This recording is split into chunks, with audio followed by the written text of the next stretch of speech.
ಬೆಂಗಳೂರಿನಲ್ಲಿ auto metre ದರ ಏರಿಕೆ ಮಾಡುವಂತೆ ಕಳೆದ 3 ವರ್ಷಗಳಿಂದ ಆಟೋ ಸಂಘಟನೆಗಳು ನಿರಂತರ ಹೋರಾಟ ಮಾಡ್ತಾ ಬಂದಿದ್ವು.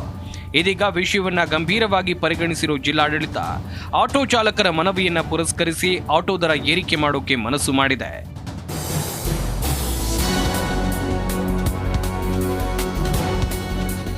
ಹೌದು, ಬೆಂಗಳೂರು ಈಗಾಗಲೇ ಎಲ್ಲ ದರ ಏರಿಕೆಯಾಗಿದೆ.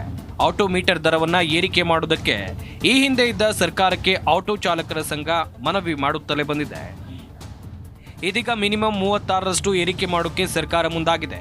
ಆದರೆ ನಮಗೆ 40 ರೂಪಾಯಿ ಮಾಡಿ ಅಂತ ಮನವಿ ಮಾಡ್ತಿದ್ದಾರೆ. ಆದಷ್ಟು ಬೇಗ ಜಿಲ್ಲಾಧಿಕಾರಿಗಳು ಗ್ರೀನ್ ಸಿಗ್ನಲ್ ನೀಡಬೇಕು ಅಂತ ಆಟೋ ಚಾಲಕರು ಆಗ್ರಹಿಸಿದ್ದಾರೆ.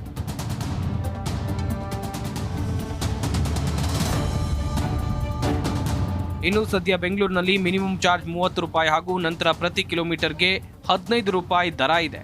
ಇದೀಗ ಪರಿಷ್ಕೃತ ದರಪಟ್ಟಿ ಪ್ರಕಾರ ಮಿನಿಮಮ್